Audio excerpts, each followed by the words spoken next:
Greetings. Welcome to this edition of EMS Now Up Close. I'm Eric Miskell with EMS Now, and my pleasure today to speak once again with Sam Mason. Sam is the business and operations lead in North America for Luminovo.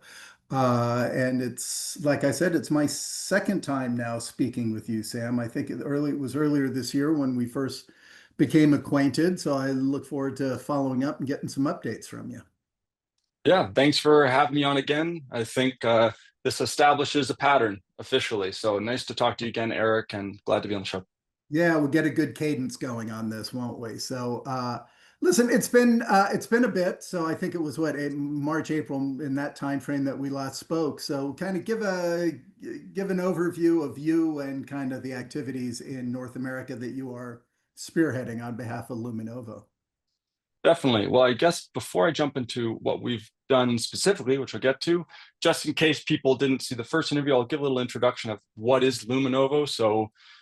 We are an electronics supply chain platform. We work with EMS and OEMs, PCB board shops, and we create a platform to connect all of the various players in the electronics manufacturing space together.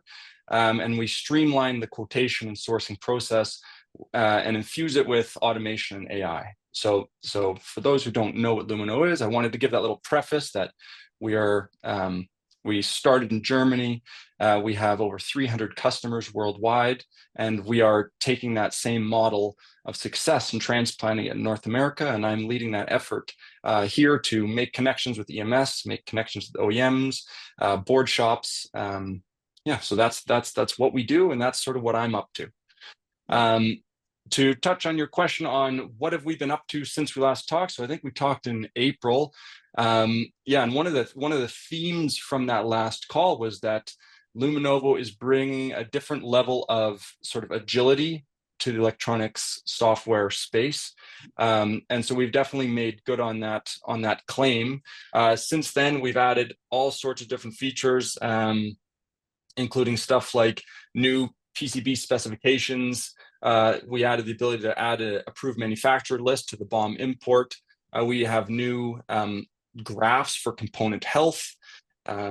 We have different quality of life ways when you're in that BOM import to easily switch your component types, looking at ABC part classification and sourcing so that when you're going to find better prices, you can easily filter on the A parts and focus the quoting team's energy on the high value components and just assume that those penny parts don't have a big impact on the overall cost. Yeah, and so that's just a snapshot of a couple of the features that we've been adding. And we have, consistent with the last time, we have lots and lots of new features that are currently underway and that are in the roadmap. But we've certainly made good on the claim that we're the fastest moving, and we're looking forward to showing and talking about some of those updates as we progress here. You use an interesting term there. I like it, the component health piece. So that kind of the health in the marketplace of that. It's obviously has nothing to do with degradation of the component, but that has more to do with its availability and its processing.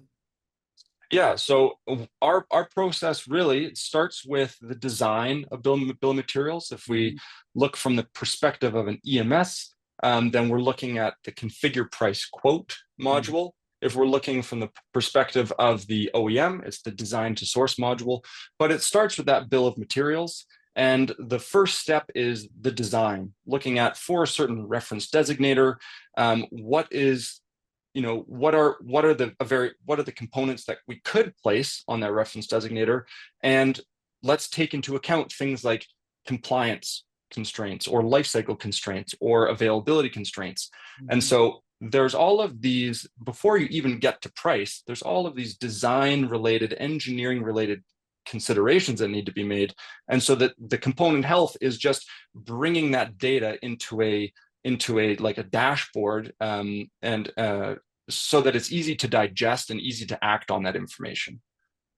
Yeah. I mean, that's the wonderful nature of dashboards, right? It takes a lot of complex data and it makes it quickly accessible and understandable. Yeah, yeah, exactly. So it's like it's a risk check. It's a lot of it is just people generally know how they want to build their boards. They're just doing a final check. And so if you can provide sort of an umbrella visual view of what's the overall health of this bill of materials, people, that's certainly a feature that people look for and now rely on day in and day out when they're going through either the quoting process for an EMS or the design process for an OEM. So definitely something that people, they seem to like the aggregation of that data. Yeah, no, absolutely. And I know that Luminovo broke itself essentially, or the platform, and it said we have this for EMS, we have this for OEMs. And as you were saying, you're now becoming a platform to link all of the ecosystem, throughout that, whether that be the distributors, the PCBs, that whole thing, so that it's much more condensed and accessible. And I know your focus in North America has been primarily on the EMS side, but I'm very always curious about the OEM side. So that was a long way to get there. I'm sorry. Thanks for waiting on me there. But from the OEM side, and you mentioned that, tell me to spot more specifically about what you're providing them, what that means. I'm thinking that in the terms of kind of the should cost modeling, right? Okay, yeah. So I guess before I touch on the specific question, you mentioned that it was a split into EMS and OEM. I don't think about it quite like a split. I guess I think of it as if we want to be a platform that represents the entire electronics manufacturing market, then you need to include the OEM in that discussion. You need to include the PCB board shop in that discussion. You need to include the manufacturers and the distributors. So we started with the EMS, but by expanding, what we're doing is we're including other players that are in this space into the conversation. So I would just, I guess I would frame it a little differently. Rather than a split, it's an inclusion. And then in terms of the should cost modeling, there are different ways that an OEM can use the platform. So the most natural way for them to use the platform, there are really two most natural paths. One is on the design to source component.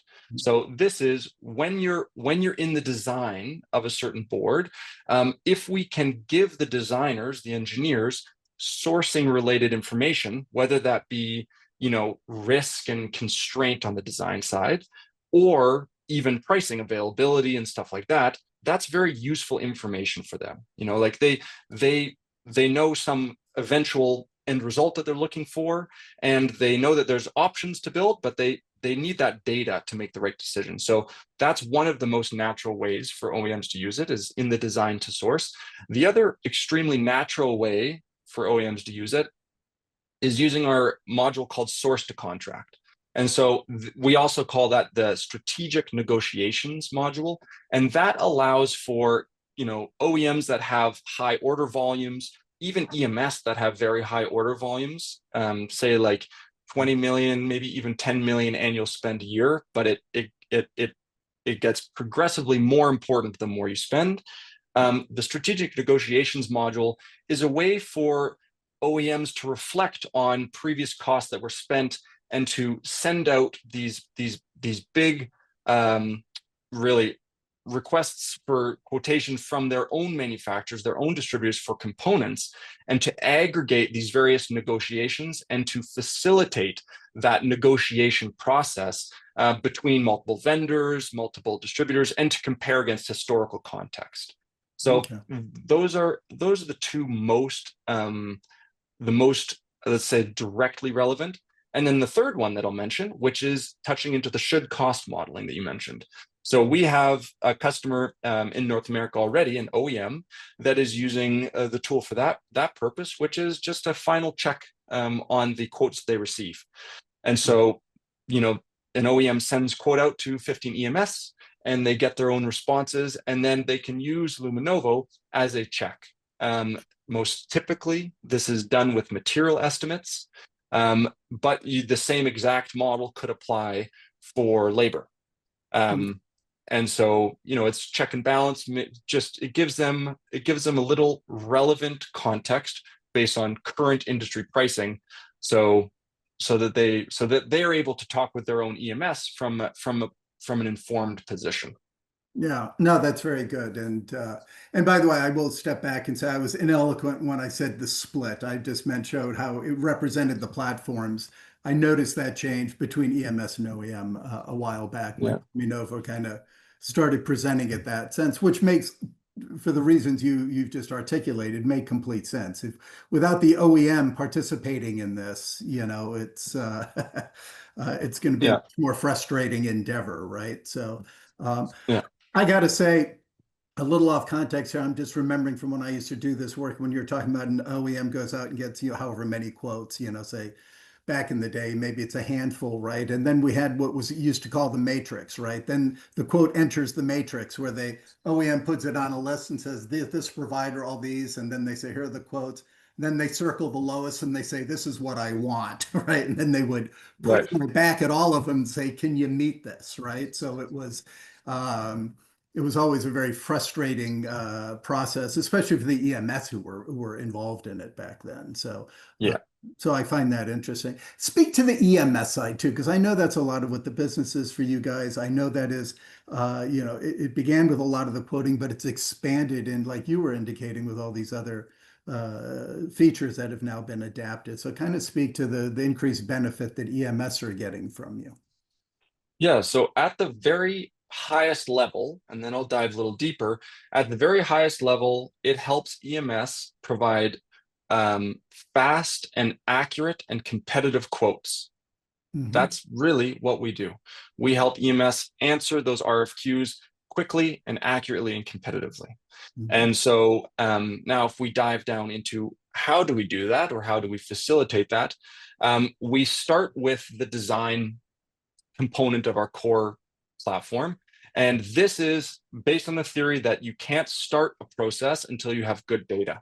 And we assume that the data coming into our process is bad. That's our first assumption, is that the bill of materials that an EMS is going to receive from their own customers is going to be rife with errors. And so the very first value add that we provide is a streamlined BOM importing process where there's no pre-formatting of the data required. we have AI embedded into the BOM importer to pull information out of text fields, out of all these different sources, so that you can go from a messy input BOM to a functionally like a BOM that you have considered constraints and identified the right parts to actually build quickly.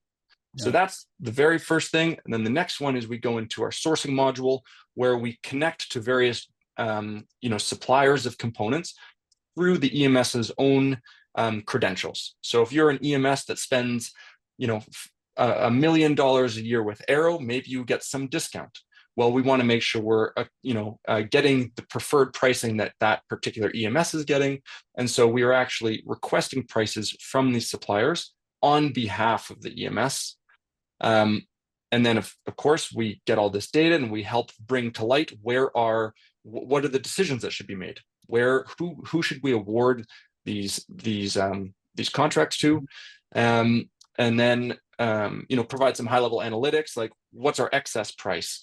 On the sourcing, one of the big topics recently has been total cost of ownership. What does it actually cost to get the part on your shelves? And so that could include things like re-reeling fees or package related fees or a vendor discount or a tariff. So all of these different considerations, we Mhm. bring those together into a clean view so you can have an answer instead of a question.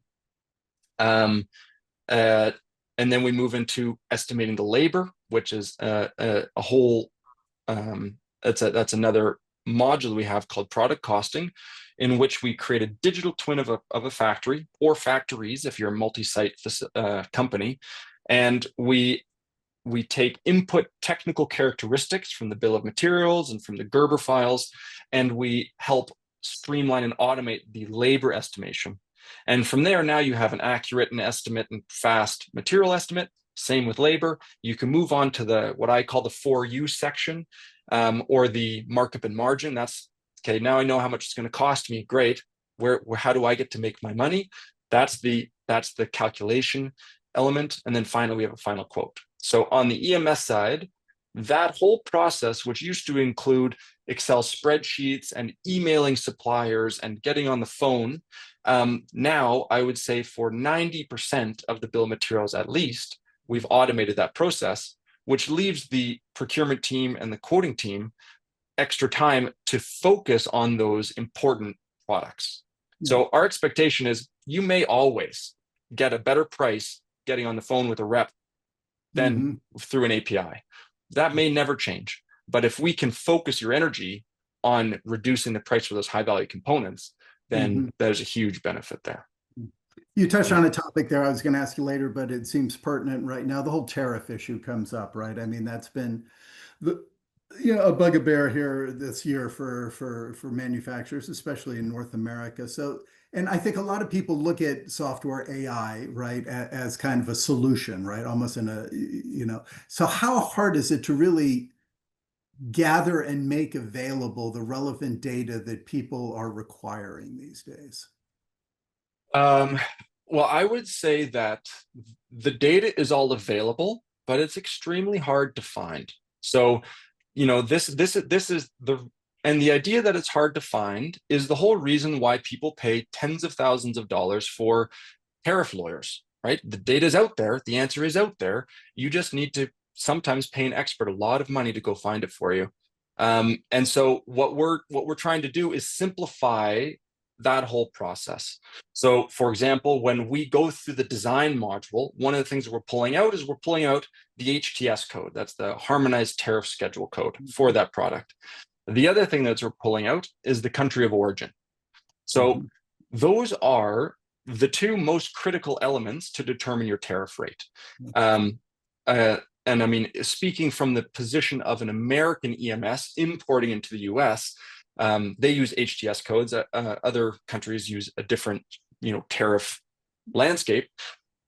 Pardon me, but the idea is that you can take those two characteristics of a certain component, and you can just follow the tariff logic to get to an estimate of what's the tariff cost for this specific part. And of course, it can never be more than an estimate because tariffs are charged at time of import. So if tariffs change between the time you quote and the time you import, then it's inaccurate, right? Or I should say, the estimate was not inaccurate at the time, but things have shifted. But yeah, the TCO module is just that. It's simplifying the process of understanding tariffs. It's allowing an EMS to say, what's the appropriate quote if I build 1,000 of these versus 10,000 of these? What's the appropriate quote if I include tariffs? What if I consider my yearly discount with Mauser? What if I account for re-reeling fees? That whole question of give me a complete picture of the entire cost is something that people find really attractive. Oh yeah, no doubt, no doubt. And is that also, as you said, it's difficult data to find, so that's an ongoing process within Luminovo. This is a solution that's ever evolving. Yeah, I mean, I would say so what we have is a system that allows you to establish the formulas that will do the calculation for you. And where we are going is to automatically pull in those tariffs. Now, I don't have a specific timeline on when all of that is automated. We certainly have the capability, and we're in the process right now of publishing a white paper on how to understand tariffs. Roughly it starts with you identify your country of origin, you identify your HTS code, and then with those you can understand your general rate of duty. Well, that tells you just almost none of the picture because all the detail is sitting within the chapter 99 of the HTS, the harmonized tariff schedule. This is where things like your reciprocal tariffs, which has been a huge topic recently, they're all stored there. You have your IEEPA tariffs, which are the Mexico-Canada tariffs specifically. And you have your Section 301 tariffs. Those are China specific. So all of these different tariffs that are hidden, they're not hidden, they're just hard to find in Chapter 99. And so we can pull that information and just provide a real clean summary for people so they don't have to spend hours agonizing through dry tariff verbiage. Yeah. But Sam, AI is supposed to be the panacea for all the ills that we have in the industry. So, and you guys probably are challenged with that or come up with that. People probably think it should be, since AI is this thing is the great solution for everything these days. Why isn't it that easy to get now? And Well, I would suggest that AI should absolutely be a tool specifically for looking for this. So I've done a lot of research myself into tariffs, and my starting point is always with large language models, whether it's ChatGPT or Gemini or Grok. And I like to use multiple, by the way, and compare and contrast, because when they're wrong, they're typically wrong in different ways. But what I would suggest, to at least for the time being, we know the pace of AI is staggering, is that the content written into the tariff law is, let's say, precise enough that sometimes the logical nuance within the legal verbiage of this tariff is missed by the large language models.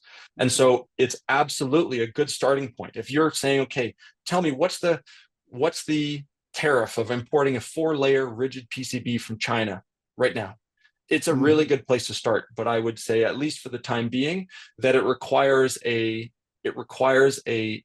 double check, and that's where this independent research comes in. So it gets you, let's say, sort of like Luminovo in the sourcing. It automates 95%, but there is a due diligence important from my own personal experience that's required, just to assume actually that the information's wrong until proven otherwise. Yeah. listen, I haven't spent much time on Grok, but I feel compelled to ask you, do you have a preferred language? What do they call it, the language, how they speak to you? You can set it up differently. My favorite was always what was unlicensed therapist, right? And it spoke to you. So Well, I haven't. I think are you referring to the verbal, like the yeah, speech to text? exactly. Yeah. Okay, I haven't used the speech to text version of Grok. Everything I've done has been just text based, so I haven't received the different tones from Grok. No. Um, It's pretty, but I very should try it. entertaining. I have seen, yeah, I know that I believe they're among the most, let's say, unrestricted in the market of AI, adding personas like an unlicensed therapist or someone who's Yeah, rude or abrupt. And exactly. so Yeah. I need to give it a try. Again, I haven't gone very deep there, so I'm no expert. Listen, before we get kind of wrap, one thing I did want to ask about, because I know we spoke about it back when we last spoke, is ITAR, right? And what's happening with the Mhm. United States with that. So kind of maybe give an update where things stand in that regard. Yeah, definitely. So, yeah, our goal is to become the electronic supply chain platform. And that word platform really means the centralized hub of communication that links the entire industry.